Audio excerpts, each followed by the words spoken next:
Pascal. You are now rocking with that dude Pascal. We be going wild, Haitian in the building, so original. Got the haters catching feelings. Get your hands up to the ceiling and keep them held high. Cause St. Louis isn't ready. Forget about it, goodbye. Hold up, we just saying hi. Five somebody, rise up. Weekdays, catch us live. Somebody, let's go. Good afternoon. Good evening and good morning, everybody. Welcome to the Pascal Show. Something just recently happened that I didn't even know about until just recently. And I felt compelled to hop on here and share the news with y'all. This is big news. This is big news, y'all. In my personal opinion, and I'm a little bit behind on it because I didn't know about it. I didn't know about any of this. And I was looking through ABC News and all this stuff. And then all of a sudden, this piece of information just popped off. And I'm like, okay, I got to hop on here, chop it up with the fam, because this is big news. Gigantic news, y'all. So if you guys don't know what's going on, I'm about to get you hip to the situation. I didn't know about this, man. Swear to God, I didn't know about nothing. I literally not even close my eyes. I walk away, I come back, and then I'm like, what? There was a whole thing. So I'm like, okay, we have got to get on here and talk about this. And let me just do this. Come on, Petito family. Let's go. Let's go. Okay, that's all I'm going to say for right now. Big, huge bombshells dropped just a few hours ago. So I know some of y'all may not know what's going on, okay? And maybe some of y'all already know. But there's a big bombshell on top of, it was like multiple bombshells all at once. I'm going to explain everything in just a minute, I promise. There's a press conference that I didn't even know that there was going to be a press conference, okay? The Petito family is going in. Petito family is going in, and I do not blame them. I do not. I get it. And you're going to see here in just a minute, it's pretty wild. Okay? So let's get into some things. I can't stick around for very long, or actually, the press conference is, I wouldn't say lengthy, but it's going to take up a good portion of the time. So we're going to be looking at the press conference. There's a couple articles we're going to be looking at as well. Man, not in that particular order, but we are going to be looking at a couple things. And let me tell you, ba-boom, okay? Bombshells, plural, not just one, okay? There's 2 times a lady, okay? So we got to get into it. So do me a favor. I'd really appreciate it. Hit that like button down below. Do not forget to crush that. Send it past 200 likes as you guys start to come in. I know some of y'all are already hip to this. Some of y'all are already savvy to the news that I'm about to give you guys. But at the same time, my dear God, what a surprise. A surprise. A surprising surprise. And there's more than just one. There's 2. Okay, so hit that like button down below if you appreciate me coming back on. I said I was going to be on this early evening. I'm on a lot earlier because I didn't even know this was even happening until I came back home. Like, I walked back in this biznai and I'm like, what is this? So I'm here to give you guys the news as soon as I know about it as well. So it's still brand new for me too. Mind is blown. So hit that like button and do not forget to crush that subscribe button. Be great to have you a part of the Pascal Show family. And you know for a fact your boy's working hard out here in these streets for that, baby. So hit that subscribe button, okay? Let's get into this. Oh, my Lord. My.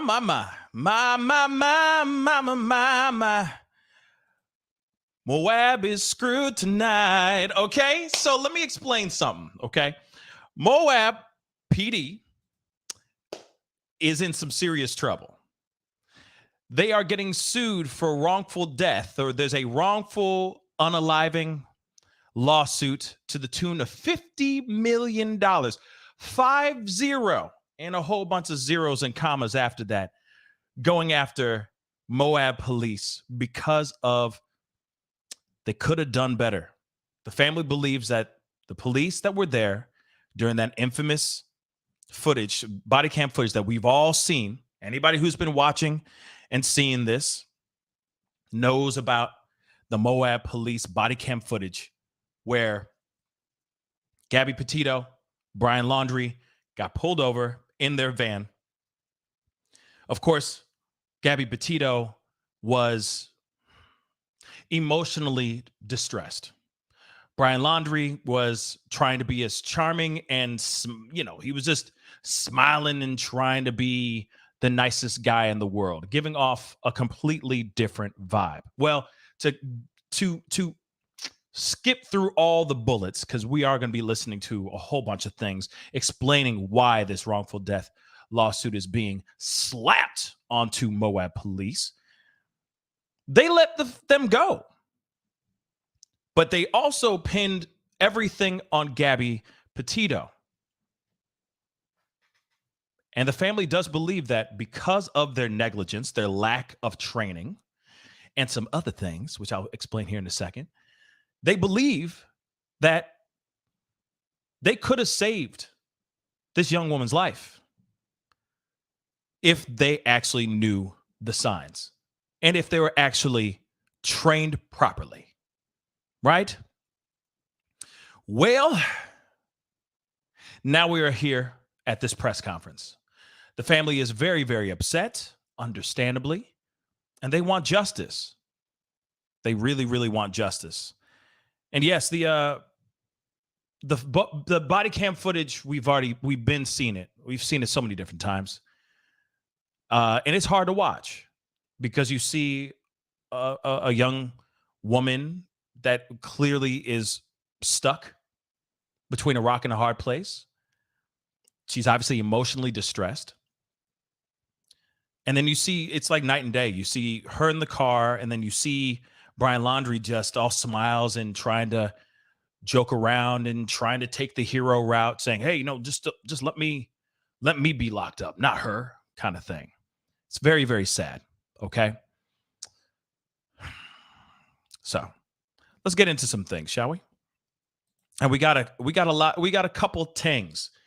I'm going to show you guys this article really, really quick. And it's pretty wild. Like I said, it's pretty wild. All right. Just how everything has gone down. And what we find out here too in this article is shocking as well. So let's take a look at this, shall we?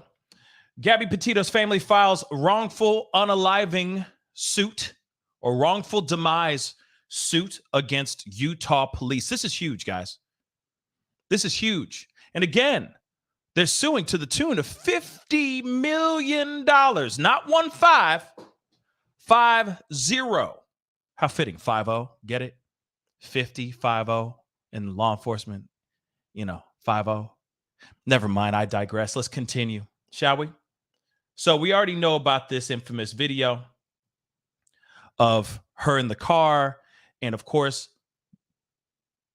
Moab police being ever so kind, ever so ginger to her and to Brian Laundrie. And they believe that there's certain things that could have been done that 50 did not do that could have kept this girl alive. Could have kept Gabby Petito on this planet. But no. They went a different route. And one of the interesting things, a part of this is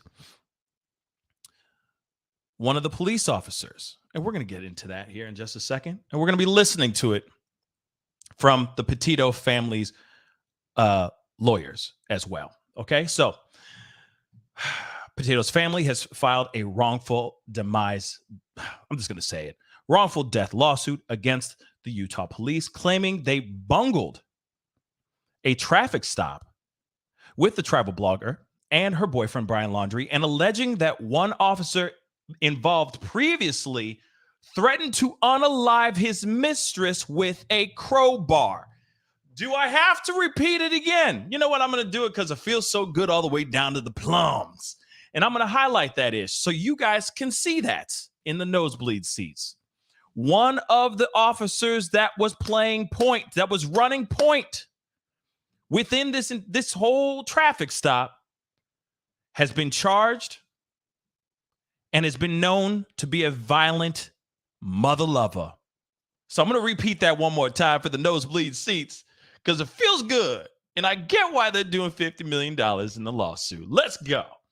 Alleging that one officer involved previously threatened to take the life of his mistress with a crowbar.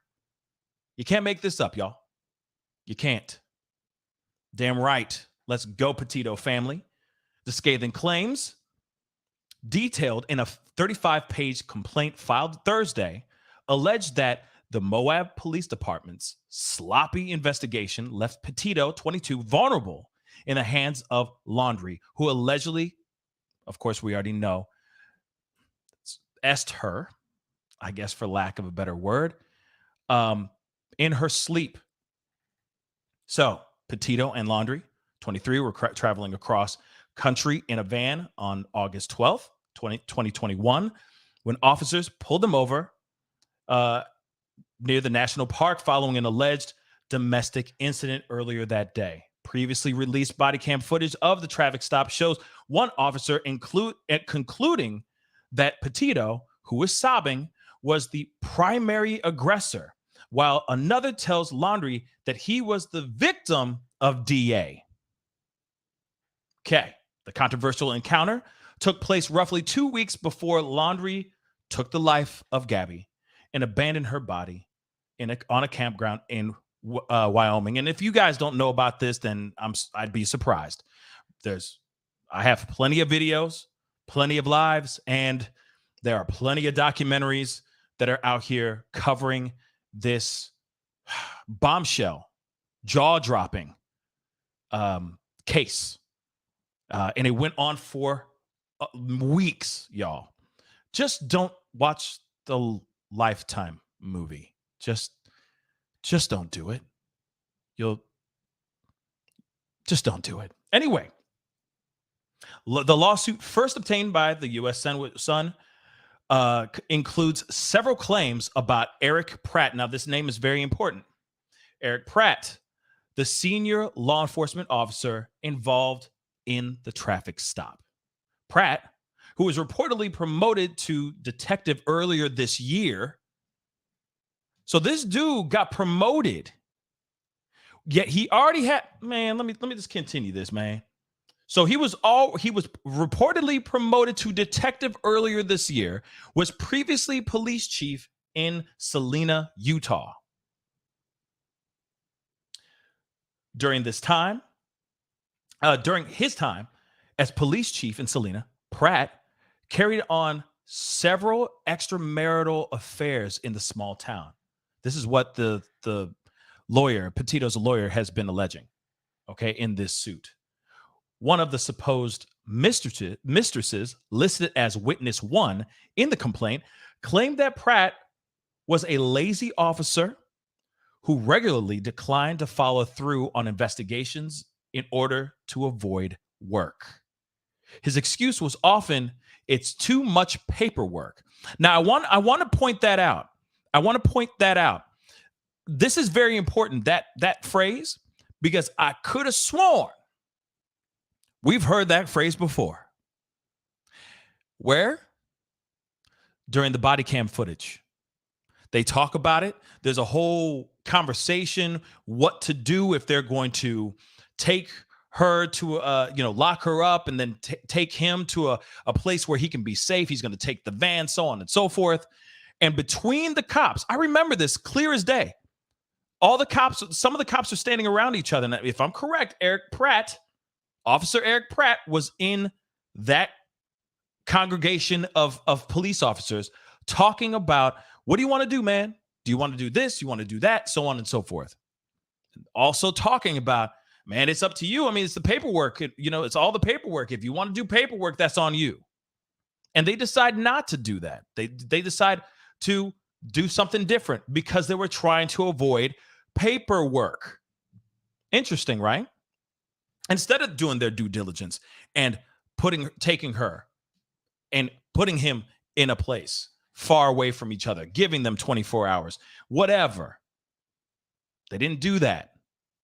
In fact, they did the exact opposite, which is crazy. Okay? So, just want to make that abundantly clear. Remember, this is what happened. They were talking about paperwork. They were more concerned about paperwork than the livelihood of these two individuals, than the situation that was going on between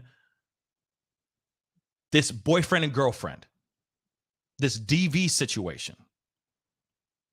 Just something to point out. The woman also stated that Pratt used his position on the force to manipulate her and threatened her after their fling ended in 2017. Pratt, quote unquote, this is a quote from her, witness one. Pratt pulled witness one over in her car with her 5-year-old daughter in the back seat. Pratt credibly and clearly threatened her, stating, "If any of this gets out, I will K you with a crowbar." Remember, this is the same dude, same officer that was running point when they got pulled over. So you're telling me this person is fully vetted and can really understand and know the difference in a situation that is DV if they are someone who's an aggressor in DV situations? Can they really handle their business properly, protect a victim if they're also victimizing their loved ones or their lovers as well? I'll tell you this, I think not. But continuing, on a different occasion, there's more. On a different occasion, the complaint claims witness one said Pratt allegedly told her, "If this had been a week ago, I would have been digging a grave and you would have been in it." Are you telling me this is the right person running point, dealing with a DV situation on the side of a road? According to the U.S. Sun, there is no official documentation of these incidents. Interesting. The suit goes on to allege that Pratt, who admitted on the books in hindsight, who admitted on the Books in Hindsight podcast that he was delusioned with police work and often found loopholes after stepping down as Salina police chief in July 2017. Should have never been hired by the Moab Police Department. Pratt's dangerous approach is evident throughout his interaction with Gabby and Brian as he manipulates the investigation, I think. As he manipulates the investigation, intentionally looking for loopholes to get around the requirements of Utah law and his duty to protect Gabby, the complaint says. Upon information and belief, Officer Pratt is currently the subject of an internal affairs investigation for professional and misconduct involving S with another Moab Police Department officer. My Lord, this dude is a piece of work.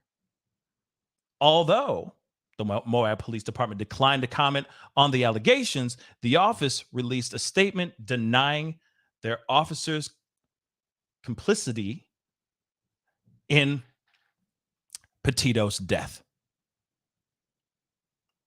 They said the demise or the passing of Gabby Petito in Wyoming is a terrible tragedy, and we feel profound sympathy for the Petito and Schmidt families and the painful loss they have endured, the statement read. At the same time, it is clear that Moab City Police Department officers are not responsible for Gabrielle Petito's eventual unaliving. Ms. Petito is believed to have passed on in Wyoming in late 2021, more than 2 weeks after she and Brian Laundrie visited Moab and interacted with Moab City Police. At that time, our officers acted with kindness, respect, and empathy towards Miss Petito. The attorneys for the Petito family seem to suggest that somehow our officers could see into the future based on this single interaction. In truth, on August 12th, no one could have predicted the tragedy that would occur weeks later and hundreds of miles away. And the city of Moab will ardently defend against this lawsuit. Along with Eric Pratt, named defendants include Officer Daniel Robbins, former Assistant Chief Braden Palmer, and former Police Chief Brett Edge. And of course, Pratt could not be reached today. But this is Pratt right here having a combo with Mr. Laundrie in the infamous body cam footage. Okay? There's another photo of him right here because I see somebody asking, is there a photo of him? Is there a screenshot of the officer? Sorry, Level Up Justice said that. Do you have a screenshot of the officer? There's Eric Pratt right there in Technicolor. Okay? In Technicolor. Ba-boom. Can you believe it? Oh, Salina. Okay. Thank you, good grandma. Salina. Okay. So there you have it. Okay. Now, this is the person. This is the guy that was running point throughout the entire thing. And if you go back and watch the body cam footage, you will remember, if you will see them actually have a conversation and they're debating whether or not, I'm not kidding, whether or not to do certain procedures because they're like, hey, it's up to you. It's the paperwork. It's all up to you about the paperwork. And they decide to go against what they're supposed to be doing because they want to avoid all the extra paperwork. I'm just saying.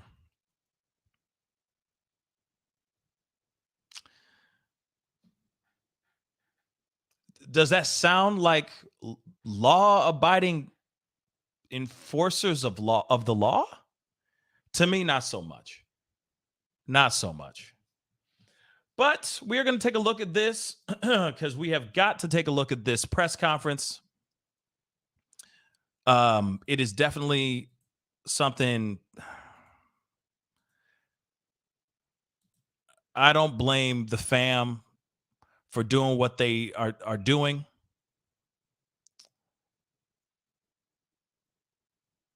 Because honestly,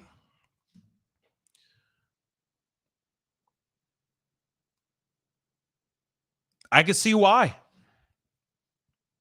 You're telling me that this police officer who's running point with all these other police officers, you're telling me that he was the right guy for that particular situation? Then also on top of that, if there are stories or at least other accusations towards this particular officer, why is he even an officer still? That's what I'd like to know. Why is he still part of law enforcement when he shouldn't even be a part of it at all? If he has a history of DV, threatening the life of his mistress,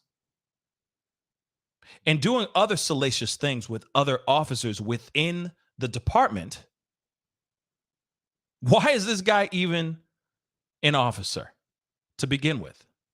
Why isn't he, or at least why is he not riding a desk and just doing paperwork for the rest of his life? It's just crazy. It's just crazy to me. So let's take a look at this press conference. Let me know if you guys can hear this, of course. But yeah, let's just hear what they got to say. But this is the kind of stuff that this is the kind of situations that really anger me and piss me off, because you got people out here that are utilizing their positions of power in the wrong way. They're utilizing it and saying, hey, I'm going to take a crowbar to your face and then I'm going to bury you. And I know for a fact I'm going to get away with it. Why? Because I am the law. No, you are not Judge Dredd.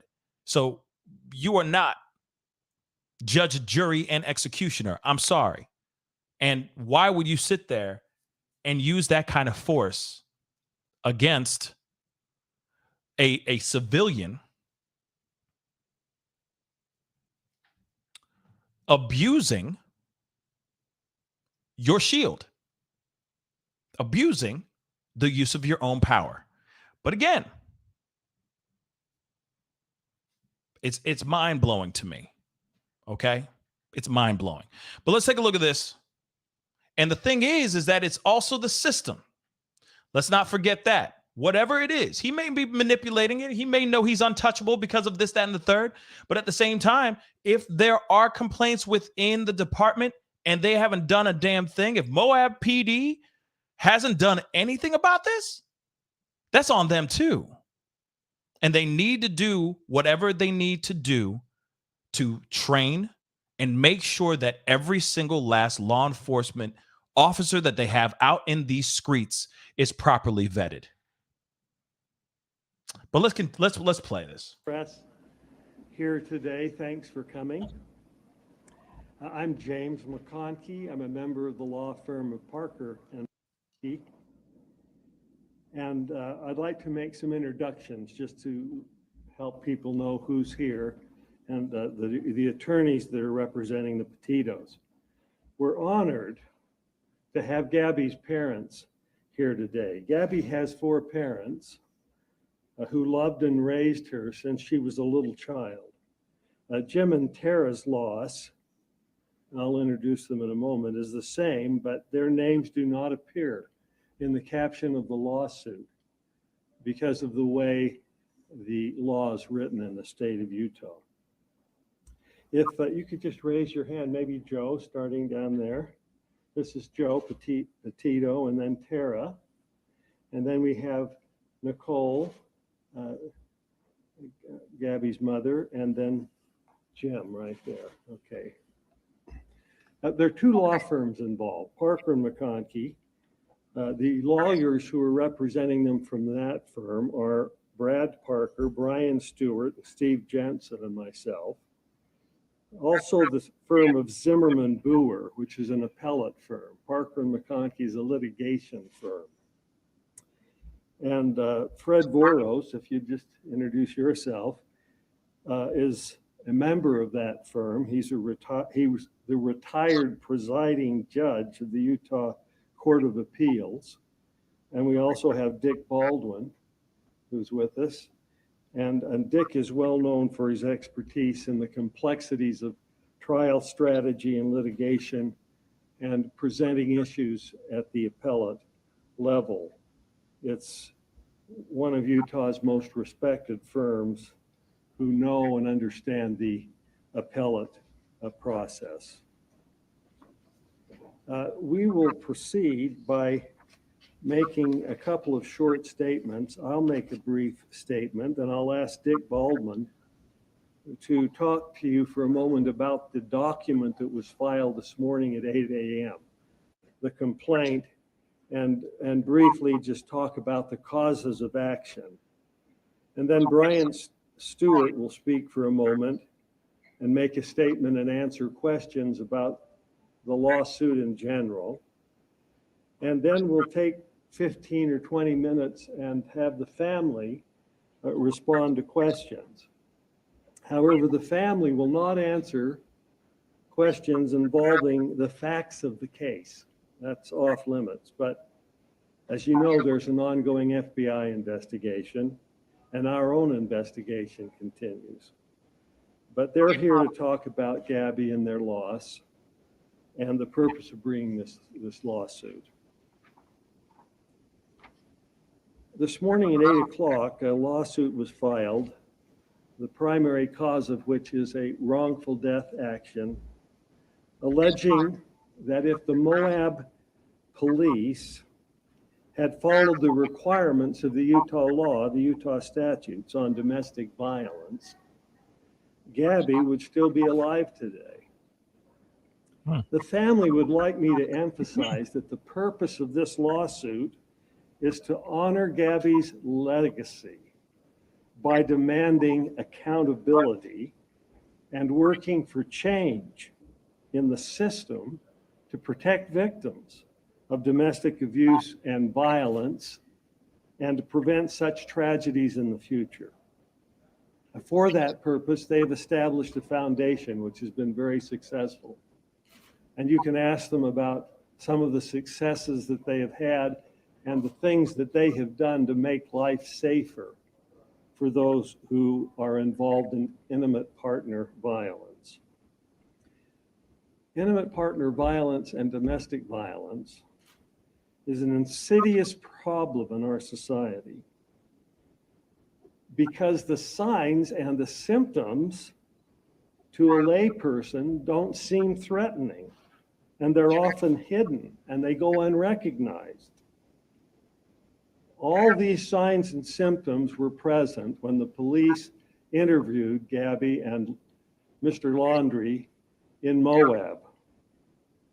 And although these signs and symptoms are not recognized by members of the general public, they are recognized by police officers who are trained to stop and intervene in these kinds of situations. Many times, they're the last stop on a course of conduct that can lead to serious violence and death. The signs and symptoms are there when the police intervened, but they were not acted upon, even though Utah law required it. Damn.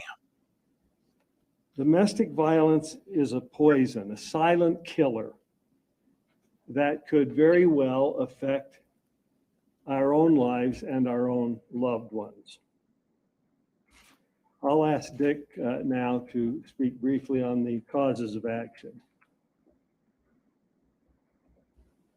Thank you, Jim. This case involves a horrible tragedy where the Petito family suffered the ultimate loss of their daughter.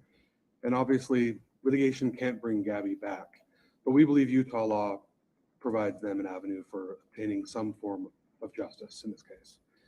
In the complaint filed this morning, we've asserted a couple of categories of negligence claims. The first category relates to the way that the officers handled the police stop, their encounter with Gabby and Brian, and describes how the officers failed to recognize telltale signs of domestic abuse to be able to see what was really happening here and misidentifying Brian as the victim in this case, when clearly he was not. Additionally, the officers, they manipulated they intentionally sought out loopholes of Utah law to be able to avoid enforcing non-discretionary law in the state of Utah. I want to point this out really quick. I know we're watching this. We are going to continue, but there is something I do want to point out real quick. If you remember the body cam footage, in the body cam footage, one of the officers that actually has one of the angles of the body cam footage, he goes into his cruiser and starts going into the police database or whatever. He starts to Google what ways they can finesse this so that they don't have to do all this paperwork. I just want to point that out. I'm going to continue, but I just wanted to point that out really quick. Paul K, thank you so much for the $2 Australian dollars. I appreciate it. Finally live. Hello from down under. Thank you so much, Paul K. What's up, man? Welcome to the family. Welcome to watching the show. One other thing, real quick. I forgot to say this earlier because I did get some. There was a new member, if I'm correct. Maura Kelly, hey, welcome to the family. Thank you so much for becoming a member. I really do appreciate it. Thank you so very much. And Alex got her favorite black hoodie. Thank you so much for getting it, and I hope it keeps you nice and warm during these cold days coming up. Anyway, let us continue. Appreciate the support and love. Let's go. But remember, he was Googling it, trying to find some stuff in the car. Just a small reminder, refresher. It's been a while. The second category of negligence claims that we've asserted are directed at the police department level. First, that the police department failed to properly train their officers to be able to handle these situations and properly identify the aggressor in a domestic violence situation. Secondly, that the department failed to properly hire and screen applicants for officers and hired officers who were entirely unfit to be police officers in the city of Moab. And so those are the causes of actions we've asserted. I'll turn it over to Brian to discuss in more detail what's happening with the litigation. Shaking my damn head.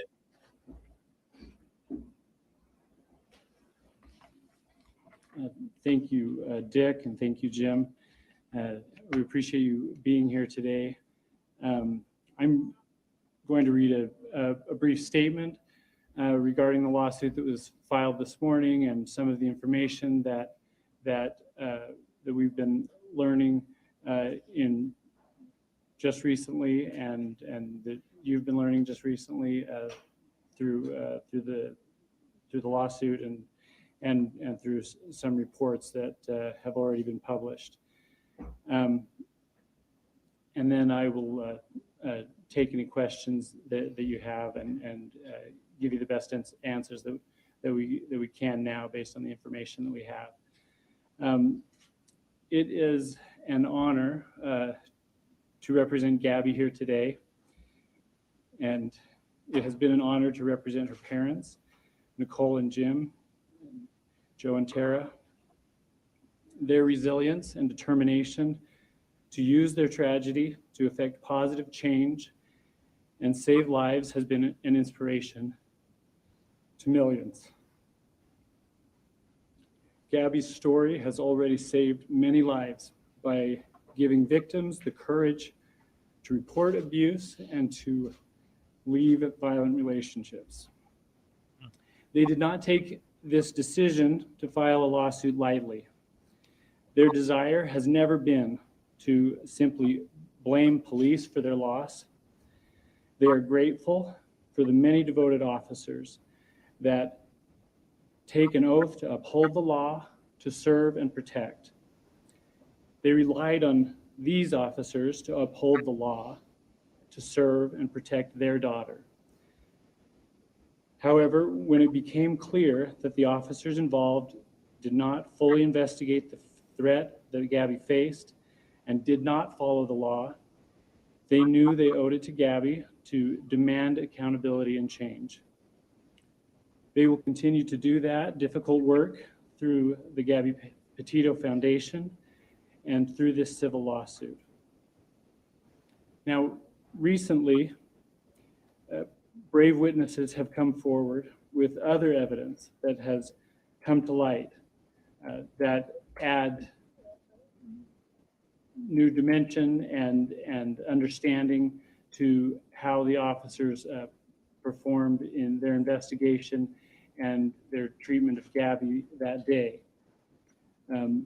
The witnesses and evidence that have come forward have demonstrated that Officer Pratt himself has been a domestic abuser who has misused authority and threats of violence to control and intimidate sexual partners, making clear why Officer Pratt was fundamentally biased in his approach to the investigation, identifying with Gabby's abuser, ignoring the victim and her injuries, and intentionally looking for loopholes to get around the requirements of Utah law and his duty to protect Gabby.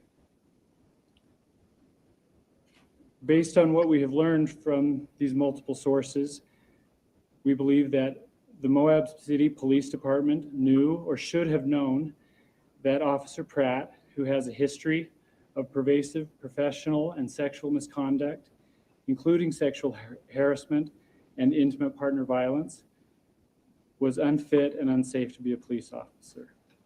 We hope that they will do that investigation now and take appropriate action.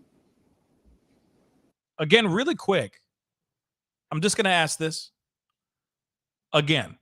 How in the hell can Moab police let a person who has a history of violence, history of DV to be exact, even be a police officer to begin with? Just saying.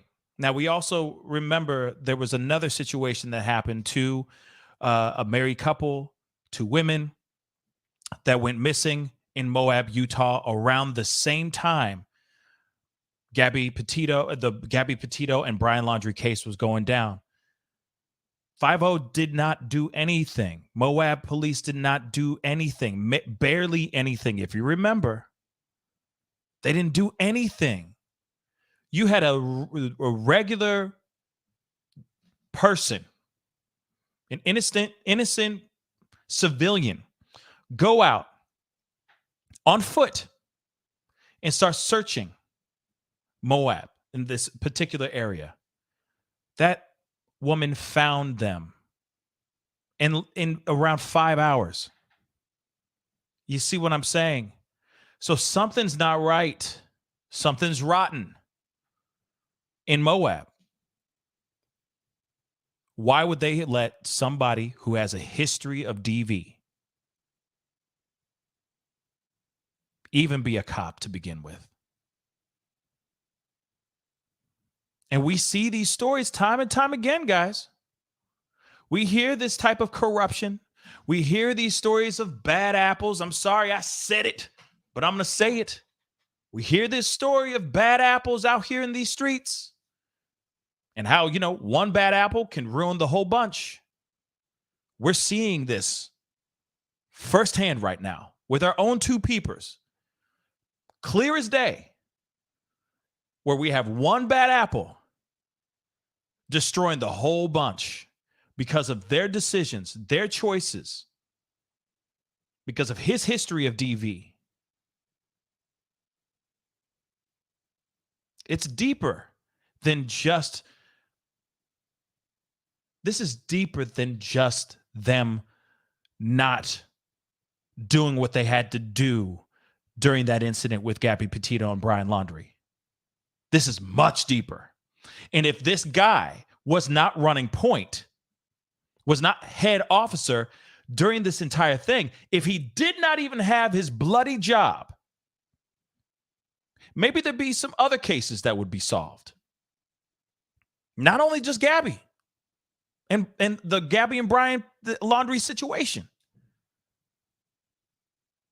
This may have solved so many other things like that too, that went missing. That law enforcement just washed their hands clean of it and walked away. Didn't give a damn. Maybe, just maybe, if they had done something if they had decided not to hire this man, this officer, told him to kick rocks, hand in your badge and gun, maybe there'd be more lives and more cases solved quickly. I'm going to continue, but real quick. Paul K, thank you so much for the 10 Australian dollars. This may be a way to obtain all evidence relating to her unseizing, I think. Unseizing, including, I don't know, related to her, I don't know, I don't know, including FBI files, Laundrie's, and all discoveries, as there was no trial. Don't mean to sound cynical, and may Gabby RIP. Now, if this is, maybe that is, maybe it is, maybe it's not, but still, I feel that there's a lot of information that is beyond. I'm thinking that he said unsealing, because that maybe Paul rewrite that, because I'm a little confused by what you said in that super chat. I do appreciate the 10 Australian dollars, and I do appreciate the support, guys. Really, Really, I do.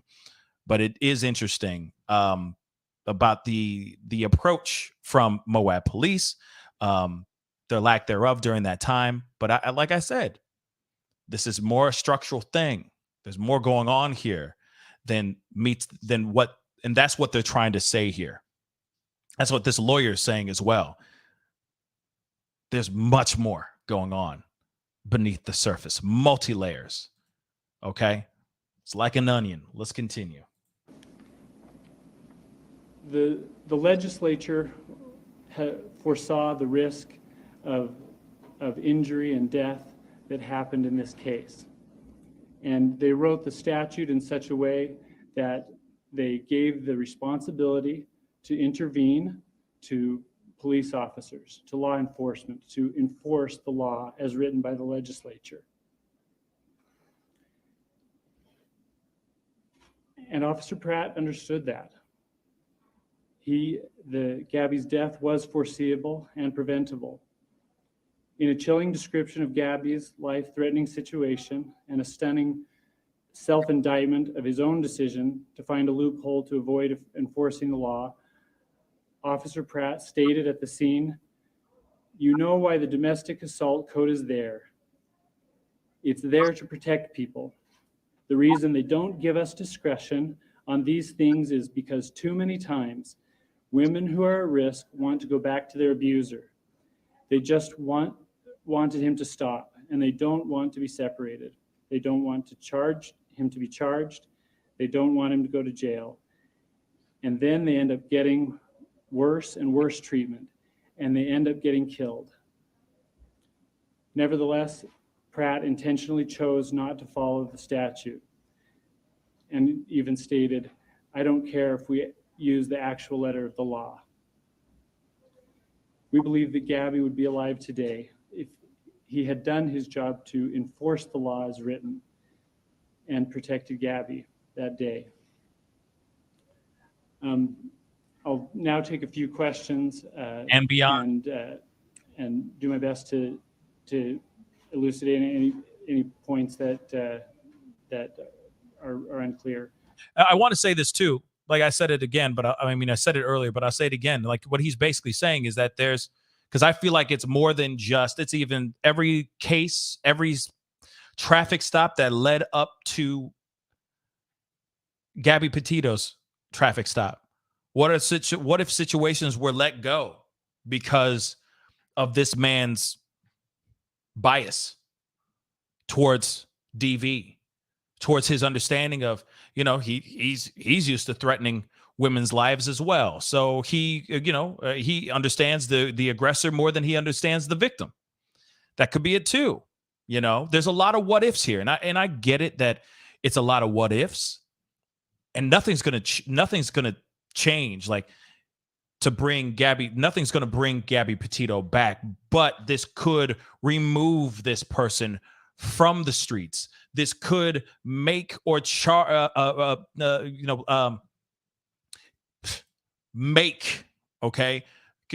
could make the Moab Police Department actually do some restructuring and actually step back and look at the situation.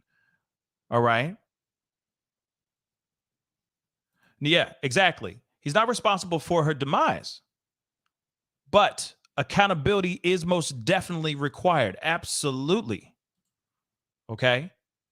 Yes, he's not the one who wrapped his hands around this young woman's neck. He's not the one who took her life. True. But there's certain things that could have happened that maybe could have helped the future. Could have helped her storyline. And I get it. We can't change the past, but we can do everything we can to fix the future. And if this is somebody who's corrupt and you are a family member that lost your child and that child crossed paths with this monster, and that monster said, "Oh, it's okay. I just don't want to do the paperwork." So she's the aggressor. He's the victim. It's fine. Let's just, let's figure it out so we don't have to do all this extra ish. That's messed up. And then you wonder, how many times has he done this? How corrupt is he really? If he's willing to do this to his lovers, threaten their lives, etc. SH, S harassment, physical intimidation, etc. What else is he willing to do? Is he willing to, take a little cash under the table and let some drug dealers out, let them kind of slide, etc. Some other R's running around doing God knows what, SAing young women, just SAing women and all that. I'm just saying that the possibilities of how corrupt this particular individual can go on and on. It's endless. But then it also makes you wonder, how corrupt is Moab police as well?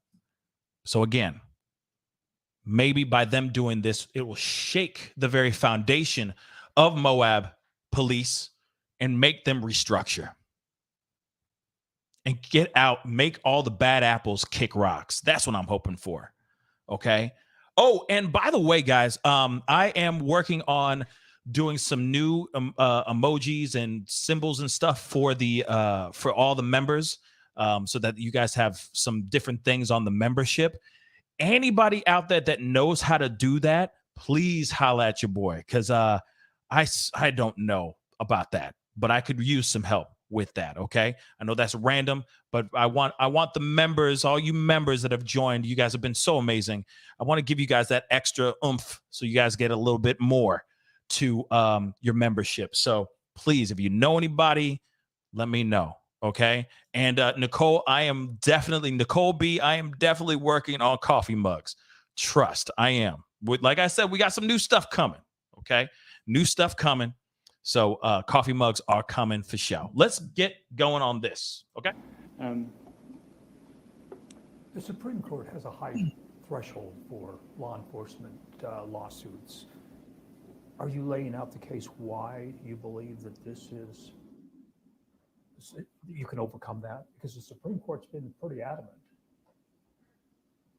Well, I mean, we believe that these officers in this situation clearly did not follow the law, and it's clear that the statute is not discretionary. It's mandatory that they effect an arrest and intervene when these circumstances are present. And so this wasn't an act of discretion. It was a knowing violation of the requirement of the law. So are you saying that all police departments need to be making arrests in situations like this? I'm saying use the word mandatory. I'm saying that all police departments need to follow the law as it is written.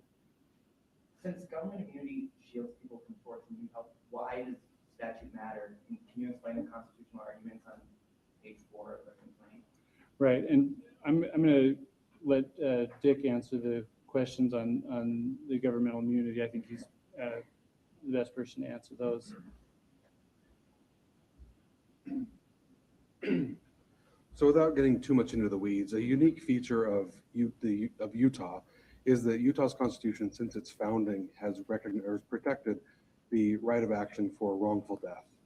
And the Utah Constitution provides that right shall not be abrogated. And so our argument, we believe that Utah law protects a claim, including against officers or people who've been given immunity for acts, including negligence or anything else, that leads to a wrongful death under the Utah Constitution as it was originally understood, and an originalist framework for the Utah Constitution.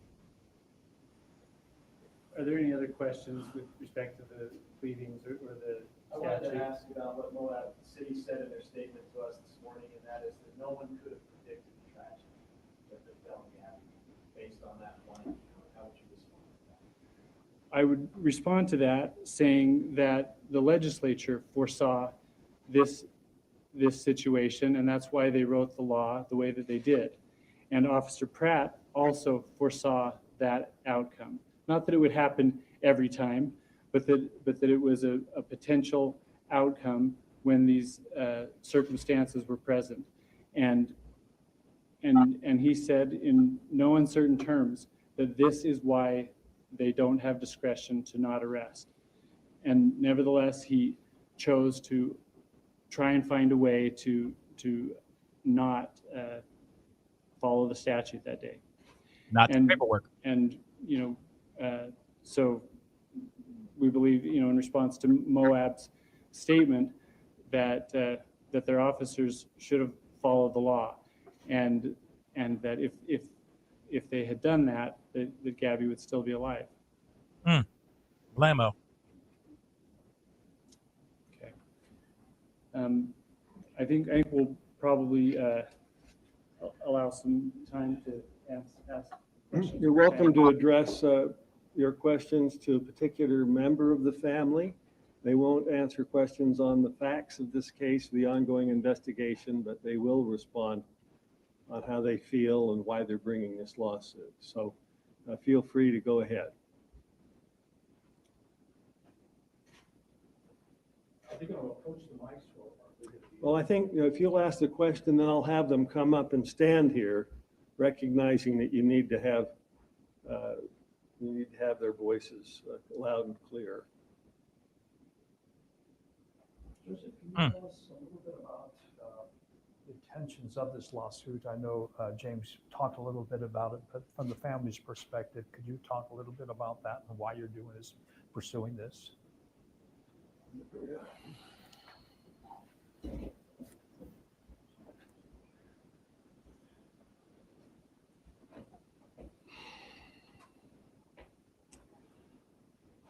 Some things need to change.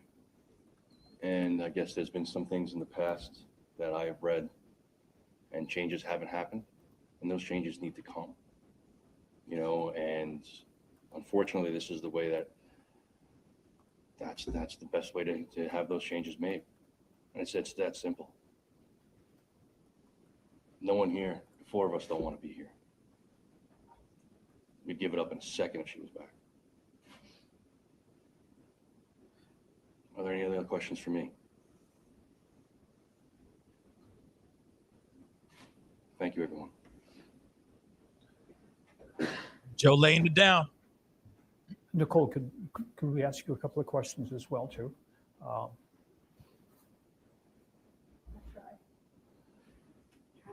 Part of the lawsuit was the loss that you and Joseph and your loved ones have suffered on this. Could you expand a little bit about that?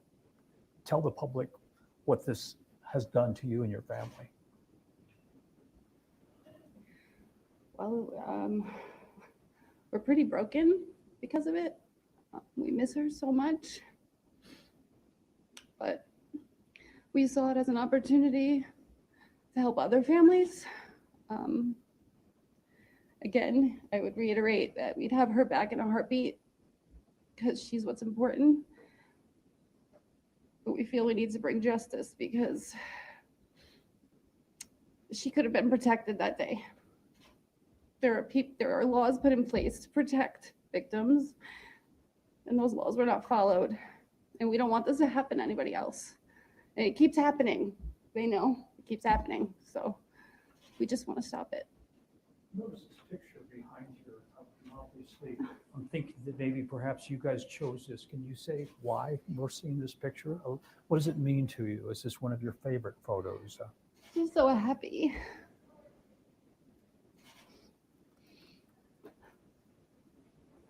She's just happy. That's who she was. That smile. She was a light, and she still is a light. She's helping so many people through us. We have stories. People tell us that her story inspired them to get out of a relationship or inspired them to change their life and just be a better person and travel, whatever it is. She's inspiring so many people. We're just proud of her. I know this is hindsight, but did she ever give any of you any indication that there was trouble on the horizon?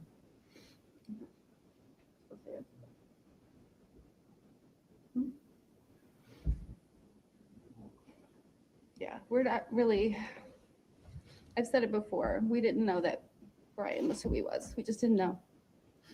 There was no indication of that. Crazy. So unfortunate. Talk about your foundation. This is something that you guys are very proud of. And I think the attorney said that many lives have been saved because of this, because of Gabby. She's a light to many people. Talk about that. We just, like I said, saw it as an opportunity to help people. And through the foundation, we were able to reach millions of people all over the world. And, you know, we're helping other organizations. We're partnering with them that help missing persons as well as domestic violence. We just hope that our foundation can bring the changes needed on that level. As parents, we want to make a lot of changes, and we hope our foundation can help with that. I don't know if there's anything else you want to add to that. Yeah, it's Gabby's story really resonated with a lot of people across the world, and I guess they saw her in themselves and recognized their potential for the situation that they were in being bad. And we received a lot of messages from people that since we had started the foundation and we started partnering with a lot of these other organizations out there and trying to bring more awareness to the world about it, that it helped recognize that they were potentially in bad situations and now they're doing better. Initially, when we had started the foundation, we had partnered with the Domestic Violence Hotline. They were one of the first organizations to reach out to us, among others. And they allowed us to put a link on our website directly to their website, where someone could go to them for help 24 hours a day, 7 days a week. They can get online assistance with that. They can speak to somebody right there, and they have additional services they can provide. And in the short time from the time in October of last year, when we got that up on our website, linked to their website to get help, to right around the beginning of December, they had told us that in that short time alone, that they were able to track over 350 people that had come to our website looking for help, looking for assistance, and were directed to them. And not only went to their website and just looked at it, but were actively receiving help for their situation that they were in. So for us, that was monumental to hear that, you know, in just a short time, that many people were impacted, and that number has grown since that point on. And we've had more organizations that specialize in domestic violence, even missing persons, search and rescue organizations reach out to us, mainly because of the notoriety of Gabby's case, we believe, but because people seem to respond to it and listen to it. And we've been able to start working with them behind the scenes and quietly do what we can to assist other people.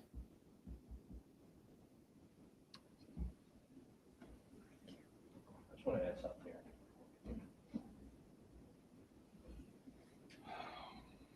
To everybody that's watching or watching this later, if you're in a situation where you feel you're in a domestic violence problem, issue, there are numbers to call, organizations to help you.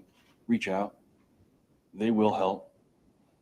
You guys have a lot of affiliates here and stuff like that. I would ask you to go back to them and put up a link to those organizations, whether it be the National Domestic Violence Hotline or a local or national missing person site, so that people can get help, because they are the ones that matter now. And they might not know where to turn. So when they see something like this, because this story resonates with them, hopefully they can get the help and not end up on a picture behind us. I ask for that from everybody. Thank you. Okay, any other questions? And we'll bring it to a close. Yes. The witness statement that you referenced earlier on the officer track, is that just witness or other evidence that you point to his behavior before he was hired?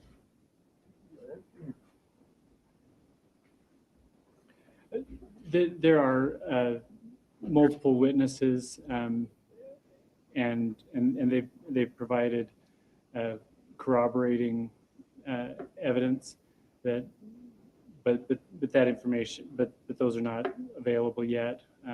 But we imagine will become available during the discovery process in the litigation. Thanks. You had also mentioned the term 50 million in the lawsuit. Can you talk about damages received specifically? So the number that was put in the notice of claim months ago and then in the lawsuit was 50 million. Ultimately, any damages awarded will be decided by a jury and not by lawyers or by plaintiffs. We added that number as a symbol of the severity of this problem in our country and how important that it is and how grave the loss is that this family has suffered. But the intent of that number is to show the severity of the problem and the gravity of their loss. But ultimately, it will be up to a jury to determine what that number should be. And I'm assuming that number would be used for the foundation. Is there any plans for that that the family has? Well, obviously, no amount of money would compensate them for their loss, but their intent is to use those funds or any funds recovered to help support them in their efforts, which they'll be engaged in for the rest of their lives.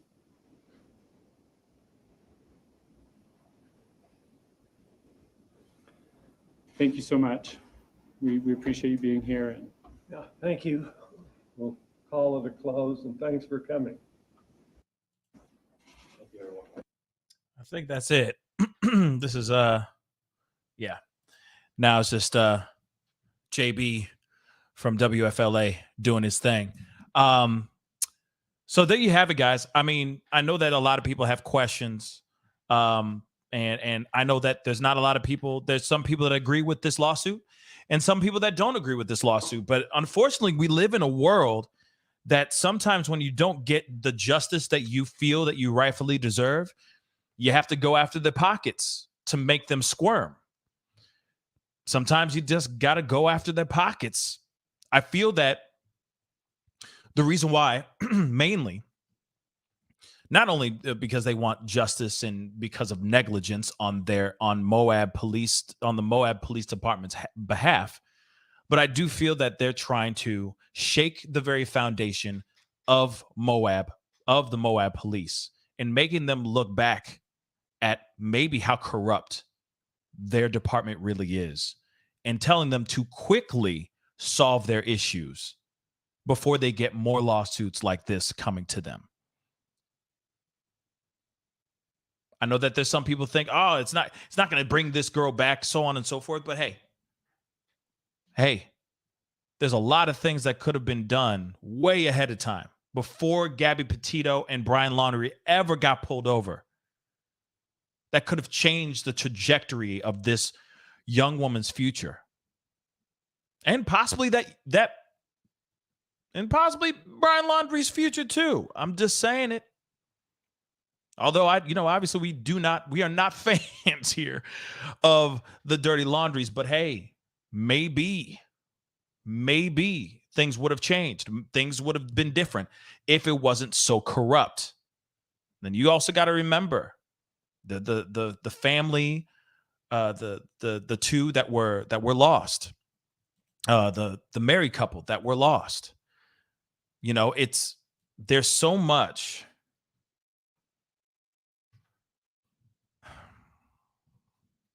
There's so much that could have happened. With that situation, with the Kylan Schulte and Crystal Turner situation, that maybe if Moab police don't have a history of corruption, because clearly there is there. I believe it in my heart of hearts. Okay, we had Sean Paul Schulte on the show talking about the loss or the disappearance of his daughter and her wife, trying to figure out what the heck was going on. This was the same area, y'all. Same police department that were dragging their feet when it came to that situation as well. Laziness, y'all. Corruption, complacency, and laziness. Clearly, there's a lot going on within that department that we don't even know yet. And you heard it from Joseph Petito. He even said, there was things I read. There's things that I read. There's stories that I heard. Pretty mind-blowing stuff, y'all. Heartbreaking stuff, I'm sure. Showing how corrupt that police department really is. So damn right they are suing them for $50 million. If that's the only way that police department can be motivated enough to change or to dismantle a corrupted system in Moab, then so be it. All in the name of this soul that is lost, that was lost last year. Gabby Petito. Damn right. I'm with it 100%. I'm with it 150,000%. In fact, I text them and said, hey, man, my prayers go to y'all. Keep kicking their ass. I literally said that to both Joe and Nicole. Damn right. And I think that they're doing this, and this is much bigger than just getting justice for Gabby Petito. I think it's much bigger than that, y'all. Much bigger. That's what I truly believe. I see the poll so far. I got 195 of y'all who voted so far, and 85% of y'all say, hell yeah, get them. Y'all agree with me. We're all in agreement here. Or in agreement?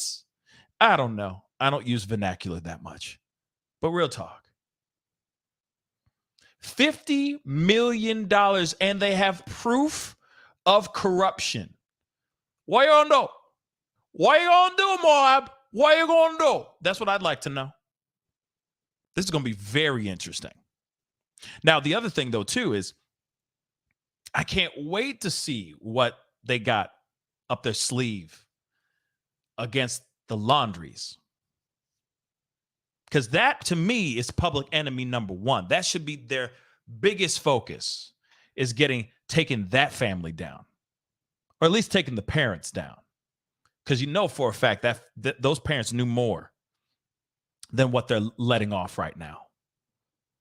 But I know that they're trying to stop certain pieces of information being brought into court and all that as well. So it's very, very interesting.